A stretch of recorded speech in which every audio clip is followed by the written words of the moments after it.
ہم دیکھتے ہیں کہ جو وقت آگے جا رہا ہے نا، کفار و مشرکین سے بدتر لوگ پیدا ہو رہے ہیں، اور وہ عقیدہ جو 1450 سال سے چلا آ رہا ہے پوری کائنات میں، اب ایسے شر پسند لوگ پیدا ہونے لگے ہیں جو آج لوگوں کو گمراہ کرنے لگے ہیں۔ ایک سب سے بڑی حقیقت، ہزاروں معجزات پر مبنی ایک عظیم الشان معجزہ معراج مصطفیٰ صلی اللہ علیہ وسلم، اس کا کئی جہتوں سے انکار ہونے لگ گیا، اس میں شکوک و شبہات پیدا کیے جانے لگ گئے اور ہمارے عقائد برباد ہونے لگے۔ ہماری زندگی میں معراج النبی صلی اللہ علیہ وسلم کو سننا کافی نہیں۔ میں نے عرض کیا کہ صرف کانوں کو لذت دلانا کہ بڑا شاندار واقعہ، بڑے شاندار نکات بیان کیے، ارے کیوں کیے، کس لیے کیے، اس میں ہمارے لیے کیا ہے؟ ہمیں اب ان سنجیدہ ٹاپکس کی طرف آ جانا چاہیے کہ یہ ایک معراج النبی صلی اللہ علیہ وسلم ہمارے لیے کیا خزانے اور کیا کیا کچھ اپنے اندر رکھتا ہے۔ اصل مقصد ہی امت کو بتانے کا یہ تھا، ورنہ حضور تو راتوں رات دیکھ کے آ گئے تھے نا، صبح ہونے سے پہلے آپ اپنی جگہ پہ موجود تھے۔ اگر صرف رب کے راز و نیاز مقصود تھے، صرف اپنے محبوب کو کائنات کی سیر کروا کے خوش کرنا مقصود تھا، تو وہ تو خوش ہو آئے، وہ تو زیارات کر آئے، وہ دنا فتدلا فکانا قاب قوسین او ادنا کے مقام پر رب کریم کو دیکھ آئے، حریم ناز سے مشرف ہو کر تشریف لے آئے، تو بس ٹھیک تھا نا۔ جہاں جہاں پھر ضرورت پڑتی آپ اس کے مطابق کرتے رہتے۔ اتنی ڈیٹیل میں ایک ایک چیز، ایک ایک موومنٹ، ایک ایک عطا، ایک ایک کرم کی بات مصطفیٰ کریم نے اپنے صحابہ سے کیوں کی؟ بتائیے ذرا، سوچنے کی بات ہے کہ نہیں؟ یقیناً یہ سب کچھ امت کے لیے تھا تو ہی آپ نے بیان کیا۔ بے شمار معاملات، بے شمار مسائل شریعت مطہرہ کے، سنت مقدسہ کے، احادیث کے ذخیرے میں بھرے پڑے ہیں۔ کسی کو ایک صحابی نے روایت کیا، کسی کو 2 نے کیا، کسی کو 4 نے کیا، 8 نے کیا، 10 نے کیا۔ آپ کو معلوم ہے کہ وہ خوش نصیب صحابہ جنہوں نے خود زبان مصطفیٰ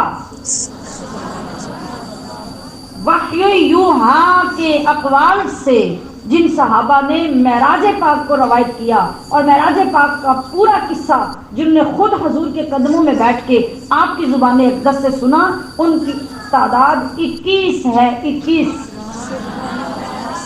کم و بیش بھی ہو سکتی ہے۔ اور 7 صحابہ وہ جنہوں نے ان صحابہ کرام سے سن کر آگے بیان کیا۔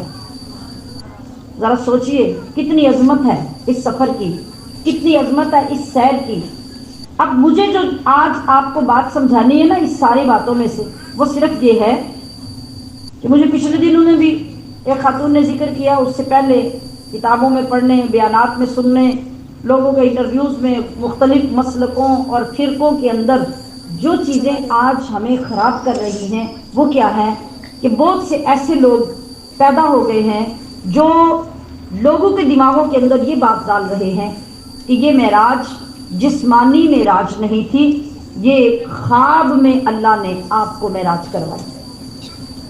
جس بندے نے اس عقیدے کو اڈاپٹ کر لیا، جس بندے نے اس کو مان لیا، اس نے قرآن کا صریح انکار کر دیا۔ کیا کیا؟ انکار کا مطلب کیا؟ کفر۔ کفر وہ صریحاً قرآن سے کفر کر رہا ہے۔ بس آج مجھے آپ کو یہی عقیدہ سمجھانا ہے اس معراج پاک میں۔ آپ کو اگر اس بات کی سمجھ آ گئی تو اس دور کے سب سے بڑے فتنے سے آپ کا ایمان بچ جائے گا۔ اور ہمارا کام کیا ہے؟ اپنے ایمان کو بچا کر اپنے نبی کی اطاعت میں لگ جانا۔ ہماری دنیا بھی اسی سے سمجھتی ہے اور آخرت بھی اسی سے. تو سامعات محترم،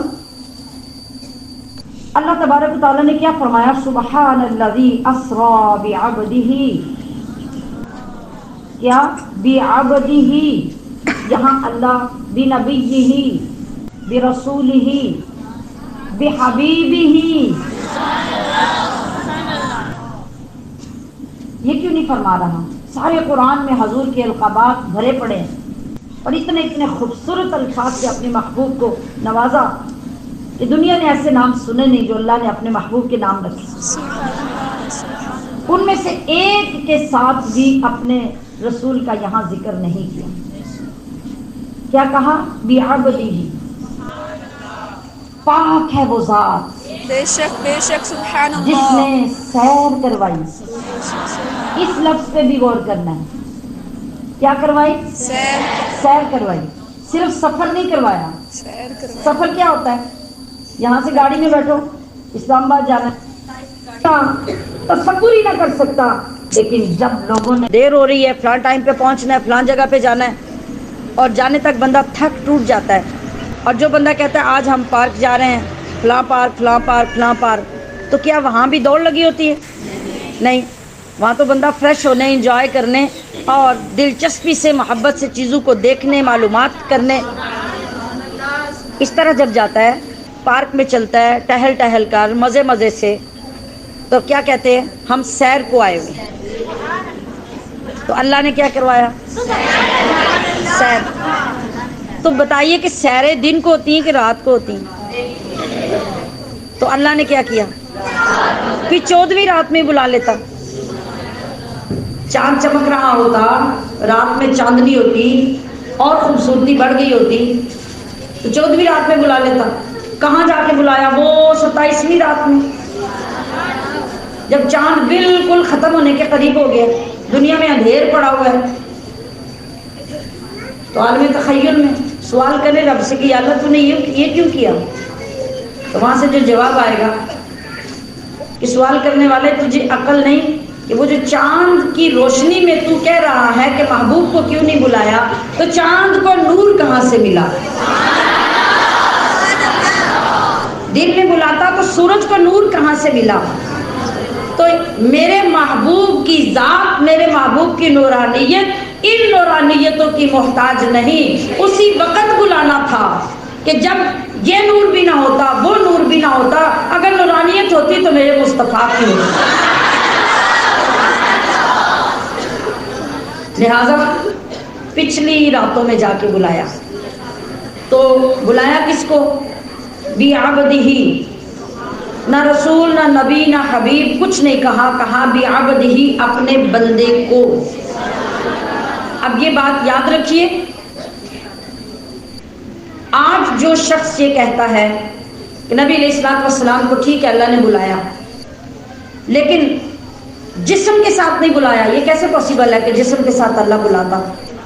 اللہ نے بلایا تو خواب میں یہ سارا کچھ دکھایا. آپ نے خواب میں سفر کیے، خواب میں آپ آسمانوں پہ گئے، خواب میں عرش پہ گئے، خواب میں جنت دوزخ دیکھا، اور خواب ہی میں واپس آ. ٹھیک ہے، تو یہ بات نوٹ کر لیجیے. احناف، شوافع، مالکیہ، حنابلہ، ان چاروں اماموں کا اور ان کے پیروکاروں کا متفقہ عقیدہ ہے کہ نبی کریم صلی اللہ علیہ وسلم جسم مبارک کے ساتھ معراج پہ گئے ہیں اور آپ کو جسمانی معراج کروائی گئی ہے. بہت آسان سی جو دلیل ہے یہاں وہ کیا ہے کہ جو رسول ہوتا ہے نا، رسول، اس کے لیے جسم کا ہونا ضروری نہیں ہے.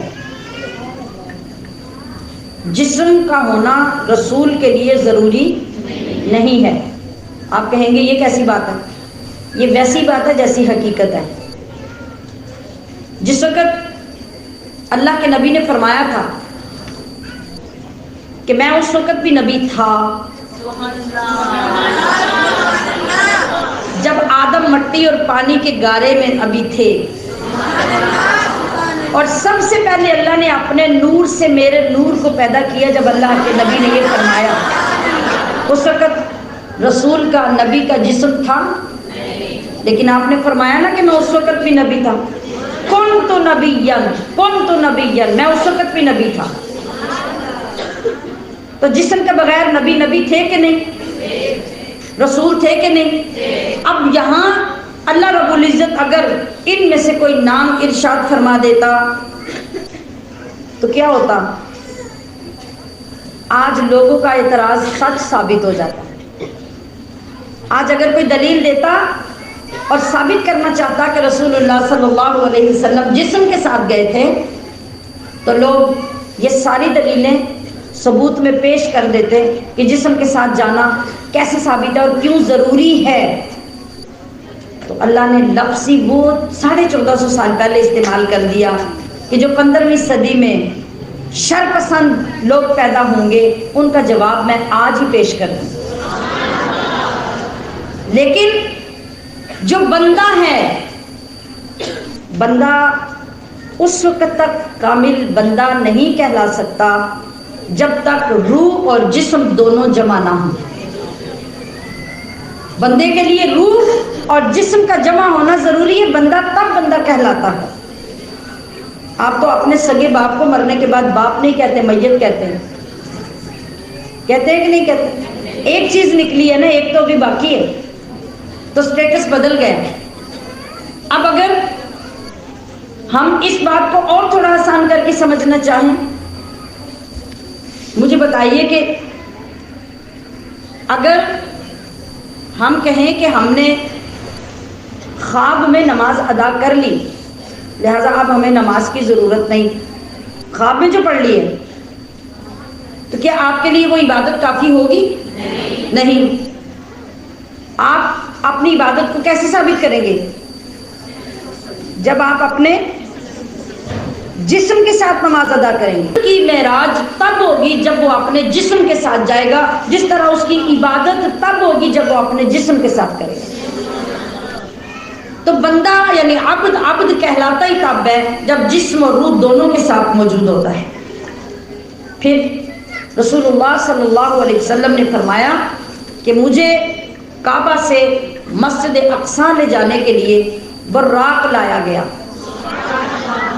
روح کو براق پہ بیٹھنے کی کیا ضرورت ہے؟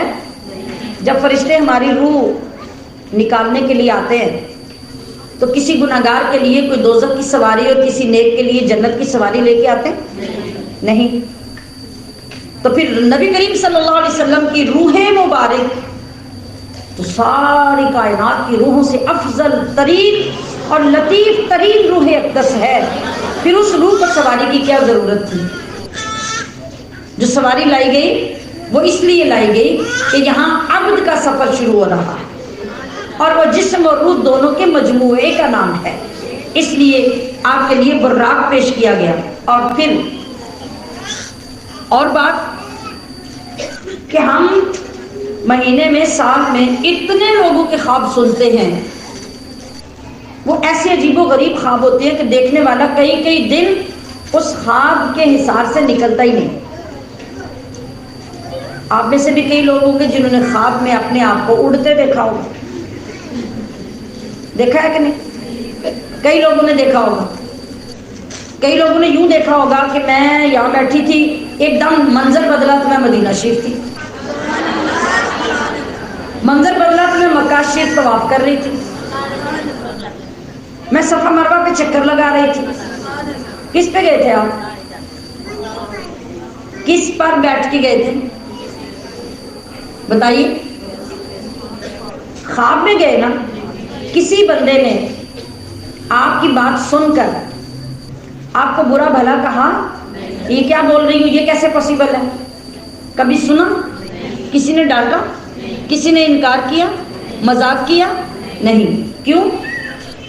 بھئی یہ خواب ہے، خواب میں آپ کچھ بھی دیکھ سکتے ہیں، خواب میں آپ کچھ بھی دیکھ سکتے ہیں، اس لیے کہ وہ خواب آپ کی روح دیکھ رہی ہوتی ہے، لہذا روح پہ کوئی قید نہیں ہے۔ آپ کو کسی نے جگا دیا، آپ نے کہا کتنا ظلم کیا تم نے میرے اوپر، میں اتنا اچھا خواب دیکھ رہی تھی، میں اتنی خوبصورت جگہ پہ تھی، تم نے مجھے آواز دے کے جگا دیا، میرا سارا خواب ختم ہو گیا۔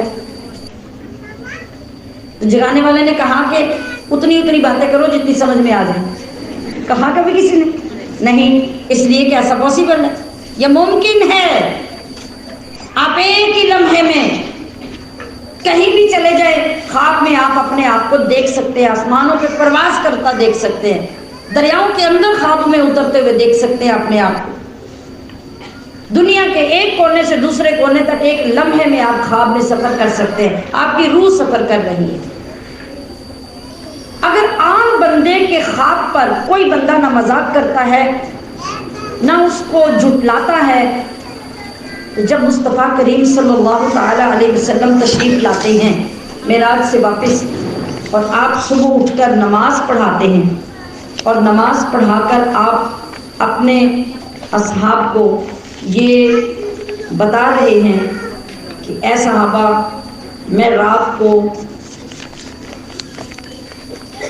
مسجد اقصیٰ گیا تھا اور مسجد اقصیٰ سے میں واپس بھی آ گیا۔ 1 ماہ لگتا ہے مسجد اقصیٰ سے وہاں سے جانے اور آنے میں۔ مسجد اقصیٰ، اقصیٰ کا مطلب ہوتا ہے دور کی جگہ۔ اس وقت بیت الحرام کے بعد بیچ میں کوئی اور مسجد نہیں تھی، وہاں سے دور وہی مسجد اقصیٰ تھی، اسی لیے اس کا نام مسجد اقصیٰ پڑا۔ وہ بہت دور کا سفر تھا، 1 ماہ لگ جاتا تھا آنے جانے میں۔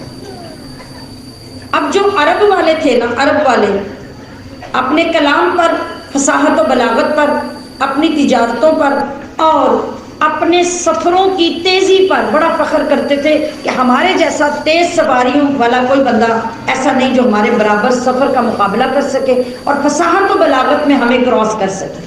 اللہ نے کہا لو پھر دیکھو، تمہیں یہ فخر ہے نا کہ تمہارے جیسا فصیح و بلیغ کوئی نہیں، تو سنو میرے مصطفیٰ کی باتیں، سنو میرے مصطفیٰ سے میرا قرآن۔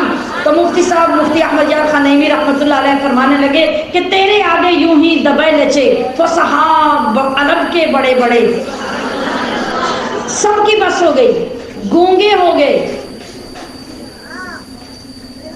گویا جیسے منہ میں زبان نہیں بلکہ جسم میں جان نہیں۔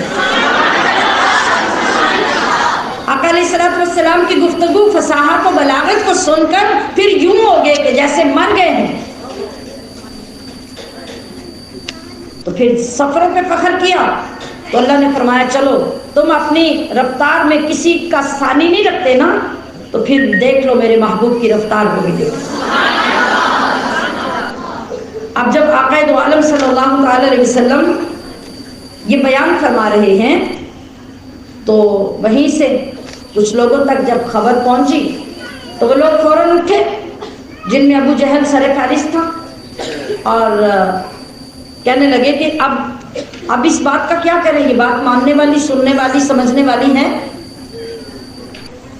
کہ اب مسلمانوں کے نبی نے ایک نئی بات کیا کر دی کہ رات، اور رات بھی کتنی، لیلن، تھوڑا سا حصہ۔ یہ تنوین جو لائلن کے اوپر آئی ہے، یہ تنوین قلت کی، تقلیل کی ہے، بہت تھوڑا سا لمحہ، بہت تھوڑا سا ٹائم، تھوڑی سی ایک گھڑی میں سب کچھ ہو گیا اور مصطفیٰ کریم آ گئے۔ یہ ساری باتیں ہم 50-60 سال پیچھے چلے جاتے اور لوگ ان پہ اعتراض کرتے تو بنتا تھا۔ حقیقت یہ ہے کہ اس دور میں جو سائنس کا دور ہے، اس دور میں ان باتوں کو جھٹلانا یہ تو سوٹ ہی نہیں کرتا۔ آج سائنس نے آپ کو کیا کیا کچھ دکھا دیا، اور اگر یہ سارا کچھ مصطفیٰ کریم نے خواب میں دیکھ کر بیان کیا ہوتا کہ لوگوں میں نے خواب میں یہ دیکھا، تو جب میرے اور آپ کے خواب پہ کوئی مذاق نہیں کرتا، کوئی انکار نہیں کرتا، تو کیا وجہ تھی کہ رسول اللہ کے خواب پر پورے مکے میں شور مچ جاتا، لوگ انکار کرنے لگ جاتے کہ آپ یہ خواب بیان کر رہے ہیں، بھلا یہ بھی کوئی خواب سننے اور بیان کرنے والا ہے؟ کسی کو کوئی ضرورت نہیں تھی انکار کرنے کی۔ تو اس سے بھی پتہ چلا کہ آپ کا وہ معراج کا سفر وہ روحانی اور منامی سفر نہیں تھا، وہ جسمانی سفر، تکلیف جسم سے ہوئی تھی، تکلیف جسم سے ہوئی تھی، روحانیت اور منام سے کسی کو کوئی تکلیف نہیں تھی. تو ماننے والوں نے تب بھی مان لیا، ماننے والے آج بھی مان لیا. نہ ماننے والے تب بھی بدبخت تھے اور نہ ماننے والے آج بھی بدبخت تھے. لہذا کسی ایسے گمراہ شخص کی بات سن کر اپنے ایمان کو برباد کرنے سے 1000 بار توبہ کیجیے. کبھی کسی ایسی بات کو اپنے کانوں کے قریب بھی نہ آنے دیجیے. تو وہ لوگ وہاں سے اٹھے نا، جب کہنے لگے لوگ بھائی آپ کو یہ بہت بڑی بات ہو گئی اور یہ تو کبھی کسی طرح سے بھی مانی نہیں جا سکتی. لوگ اٹھے، ایک دوسرے کو جا کے بیان کرنے لگے کہ تمہارے نبی نے تو اب یہ بات کر دی، پہلے بڑی بڑی باتیں ہوتی ہیں، آج تو حد ہو گئی. ابو جہل سیدھا اٹھا، اس نے کہا کسی بڑی جگہ پہ جانا چاہیے، عام بندے سے بات کرنے کا فائدہ نہیں، کسی بڑے بندے کو گھیرنا چاہیے، اگر وہ گھیرے میں آ گیا تو بات بن جائے گی. تو وہ سیدھا کہاں گیا؟ ابو بکر صدیق کے دروازے. ابو بکر صدیق کے دروازے. کہا ابو بکر اگر کوئی بندہ یہ کہے کہ میں راتوں رات مسجد اقصیٰ گیا تھا اور راتوں رات واپس بھی آ گیا تو مان لو گے؟ کہا بالکل بھی نہیں. اور بکر صدیق نے فرمایا بالکل بھی نہیں، یہ کوئی ماننے والی بات ہی نہیں ہے. خوش ہو گیا ابو جہل. کہا لو جی پہلا ہی نشانہ ٹھیک بیٹھ گیا، اب تو دیر لگے گی نہیں. کہا اچھا سنو، وہ جو تمہارا بچپن کا یار ہے نا،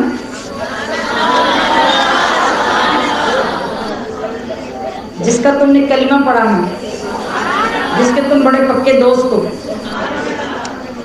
تمہارے نبی نے یہ اعلان کیا ہے کہ میں راتوں رات مسجد اقصیٰ گیا تھا اور میں وہاں سے واپس آ گیا. اب کیا کرو گے؟ کیسے ڈیفینڈ کرو گے اب اس بات کو؟ کہا یہ میرے محبوب نے کہا ہے، انہوں نے بیان کیا ہے. کہا ہاں اسی لیے تو آئے ہوں تمہارے پاس. کہا اچھا اگر انہوں نے کہا ہے تو پھر یہ بھی ٹھیک ہے اور اس سے آگے بھی کی کوئی بات کرے تو وہ بھی ٹھیک ہے. تو لوگوں ابو بکر صدیق سے ایمان کی خیرات لے لو.